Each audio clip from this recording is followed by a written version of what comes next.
Hello and welcome to Inside Campbell Basketball. With Campbell Headman's basketball coach Kevin McGeehan, I'm Chris Hemeyer. And Coach, we'll talk about what has been a very intense start to the conference season. 10 games in 3 weeks. How difficult has it been to navigate this schedule?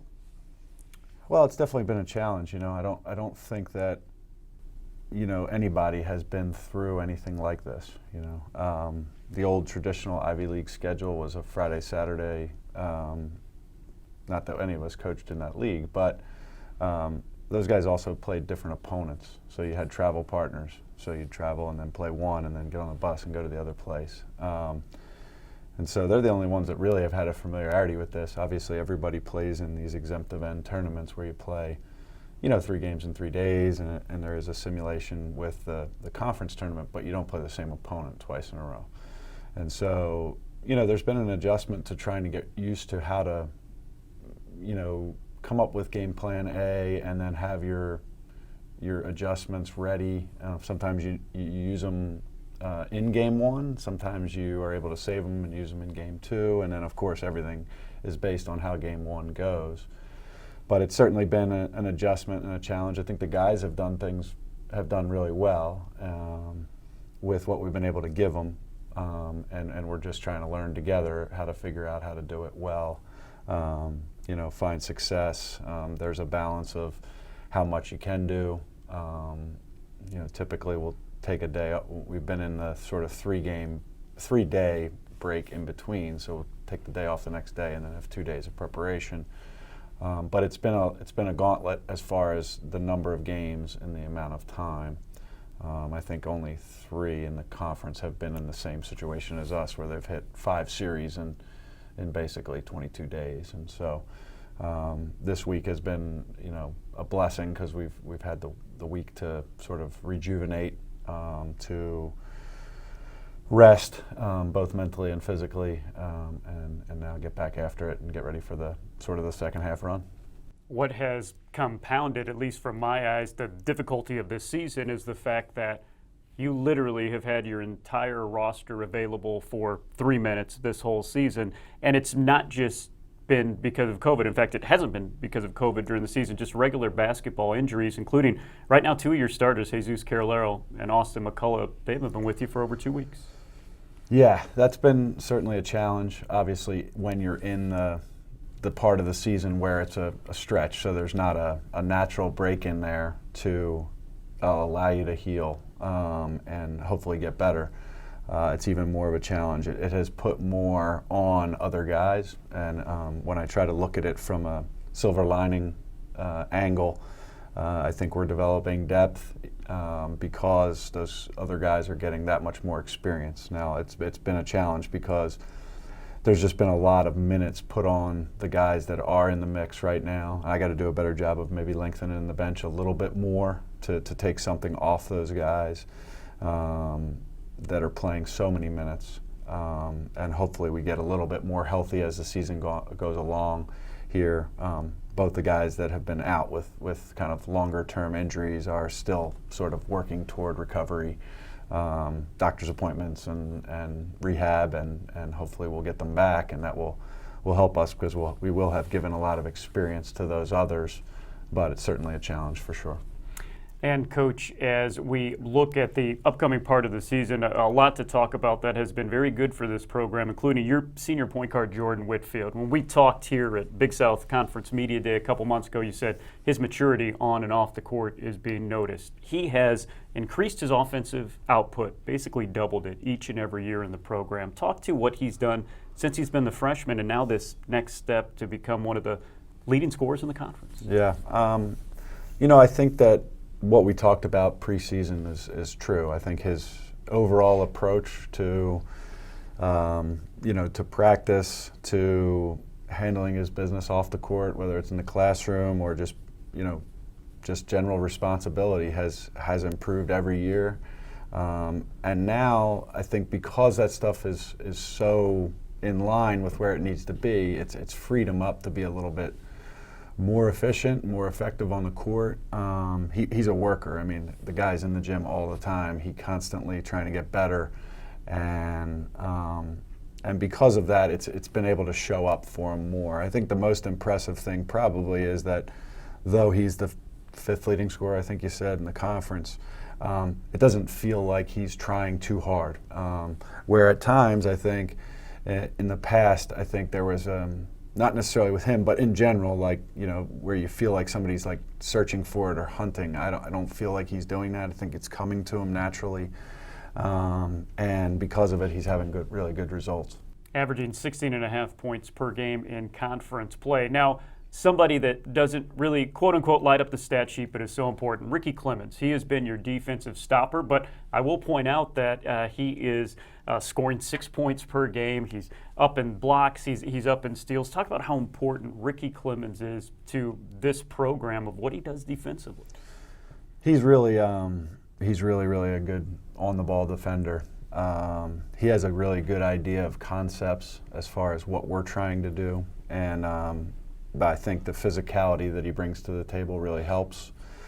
At his size, he has the versatility to guard sort of, I wouldn't say necessarily centers, but kind of all the other spots because he's strong and he's got some size at 6'2" or whatever.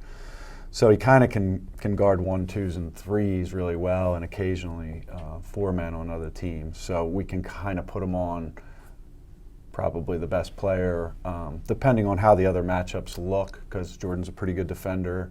Ced really holds his own. Depending on his matchups, he can really be a pain defensively for other teams. So it depends on the matchups, but for the most part, we've tried to put him on probably the best guy, and he's done a really good job. Other than that, he's really understated what he does offensively for us because he is a playmaker. He really passes the ball well. He has a way of getting his feet in the paint and helping other guys get shots. He's made a few threes, even though that's not necessarily his strength, just because he's shot the right ones. But he really can get edges. He can get his feet in the paint. He draws fouls. I believe, I don't know if this is current, but it was like a week or two ago where he was a number 1 in the entire country in foul rate, so drawing fouls. Well, that's impressive. Really, really impressive that he's drawing fouls. Now he needs to tighten up his free throw shooting just a little bit so that can always help.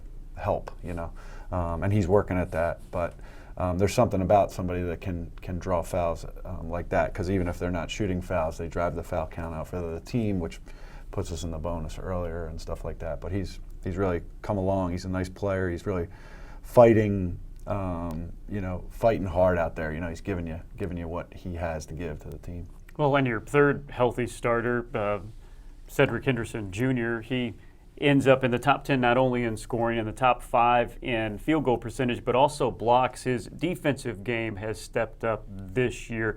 What makes Cedric so tough to deal with on both sides of the floor? Yeah, he just has a really good sense for how to play the game. Again, another guy who's not, it doesn't feel like he's ever, and this is probably because he shoots so many mid-range shots, it doesn't ever feel like he's really forcing his game, because I think sometimes you feel like guys that are really good shooters but shoot a lot of threes, it's like, oh, well, they're just sort of, that's what they got, and that's what they're almost settling for. He rarely feels like he's settling, because he usually gets to a pull-up, which he's an incredible pull-up jump shooter.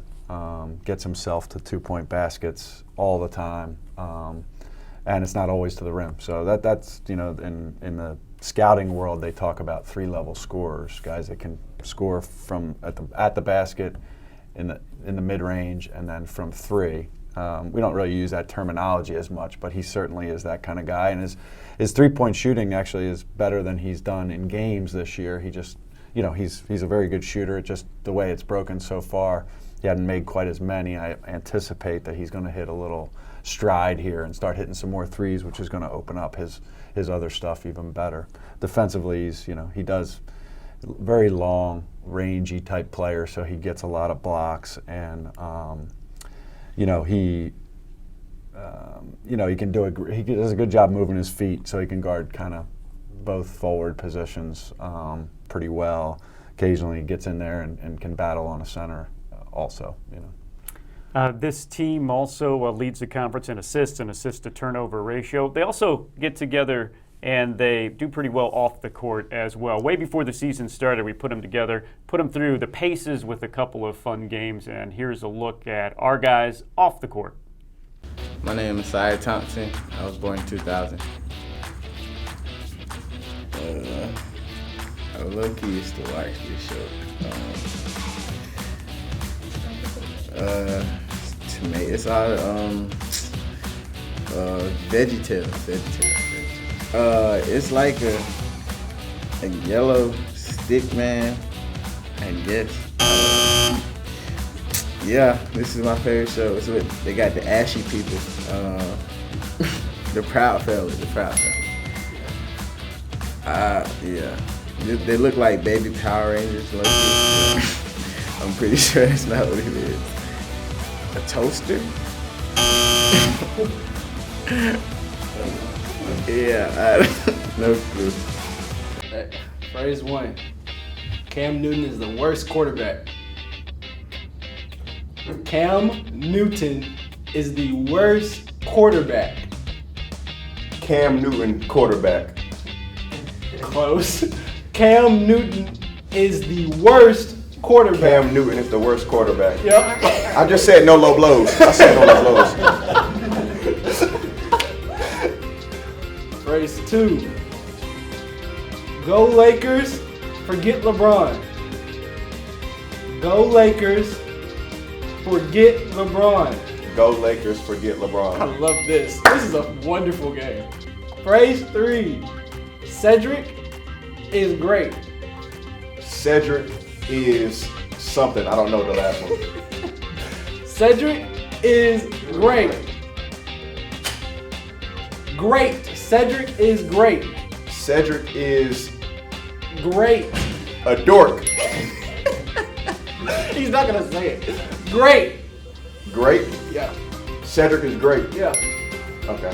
Well, Coach, with a month left in the conference season, you guys sitting right in the middle of the pack, and I will point out the top two teams in this conference, Radford and Winthrop. Winthrop is undefeated, and this is a team that you took down to 1 point in a close game. Radford were in both games, lost in triple overtime.